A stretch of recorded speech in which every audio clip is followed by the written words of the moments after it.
Change percolates from the bottom up. In this town hall meeting tonight, we will explore one path to peace and justice, that of the local government resolution. The resolution that is being proposed for the Montgomery County Council is in response to our military involvement in the Middle East. We fail to recognize the serious consequences of the war. We will talk tonight clearly about the economic impact, and we see those here locally. But what you don't see oftentimes are the other side of the war, the side of destruction, the side of death. So the cost of the war is abstract. The greatest costs are really the things that might have been but never were. Careers that you could have pursued, friendships that you could have nourished, kind words you could have said. The immediate price tag is at least $1 trillion. Realistically, that cost is easily 3 times that much. All to be paid for by you and me, the taxpayers. Not just you and me, even worse, by our children. People in college now are going to have to deal not only with their student loans, but also with their Iraq war loans. How can we justify a war effort that prevents the adequate funding of U.S. services and our whole education system, our housing opportunities? Monarchs engage in wars for reasons that have nothing to do with the interests of their subjects. In contrast, democratic societies are more peaceful, at least in part because the public, which bears most of the costs, will be cautious about engaging in war. The costs of this war are real. There are not an infinite number of dollars. We do not have enough money to fund this war forever and do the things we need to do in this country.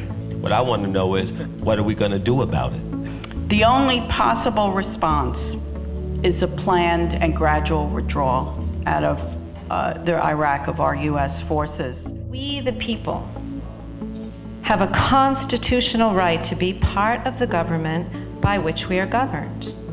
The 10th Amendment of the Constitution of the United States says, "The powers not delegated to the United States by the Constitution, nor prohibited by it to the states, are reserved to the states respectively, or to the people."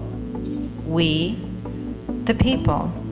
People really do make a difference, and it's communities that really can bring about change. The state deficit had now reached a yawning $429 million.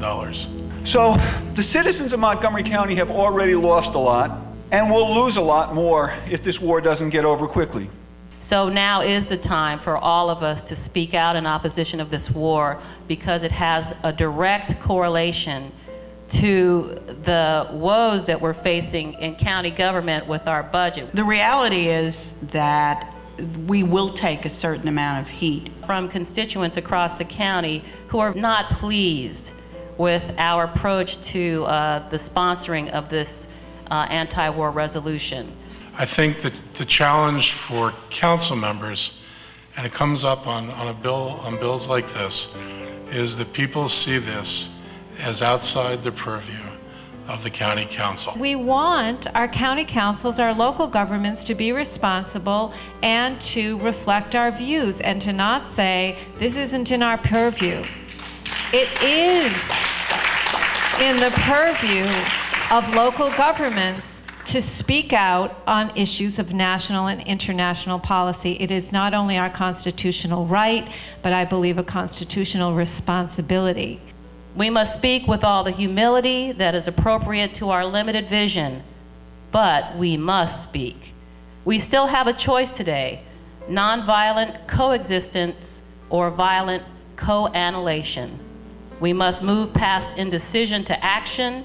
We must find new ways to speak for peace. In the last few weeks, my office has gotten numerous calls from people who are homeless and who have served this country. You know, women vets, many of them have PTSD, many of them have kids, they have unique health, mental health needs.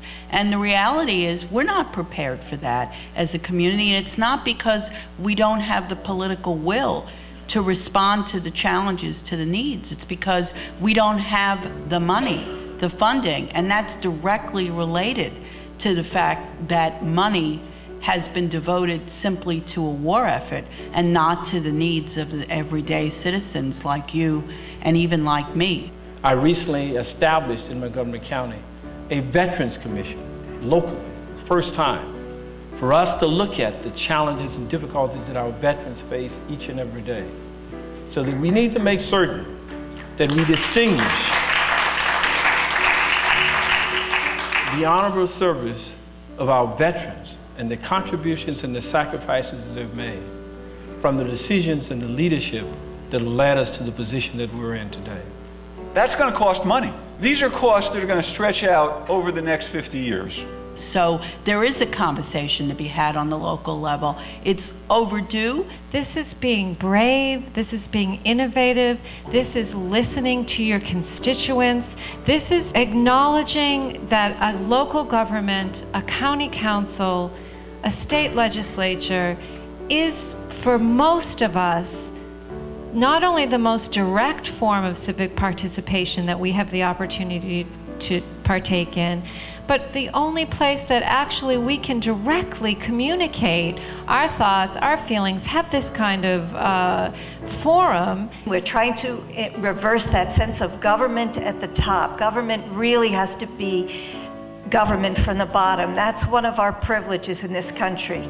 Political change happens one conversation at a time and one community at a time. And right now, we cannot get an agreement at this point to have this resolution heard. So what I would encourage you to do is just to help buck up the other council members and say, if your heart's there, put your vote there. You know, the whole idea that we are devoting countless dollars to a ridiculous war effort to the detriment of the communities that we serve, there's no justification. With a limited amount of money and a limited amount of resources, we have to establish priorities. The money belongs back in this country. Our soldiers belong back in this country. Our military efforts should be focused on the security of this nation. This is truly is a constitutional issue, and if we can prevent sending the Maryland Guard to Iraq. The important point going forward is not that we've wasted a ton of money. The important point is that if we don't stop the war very soon, we're going to waste another ton of money and another ton after that. We have taken a stand against this war, and it is not very popular for us to be doing that. But here I am tonight because I am proud of all of us as citizens of this country here in our right to say no more war. Enough is enough. 16 months is too long, 10 years is too long, one life is too many, $1 is too much. I encourage you to lobby us, push us, get us to do the right thing. This has to end, and has to end now.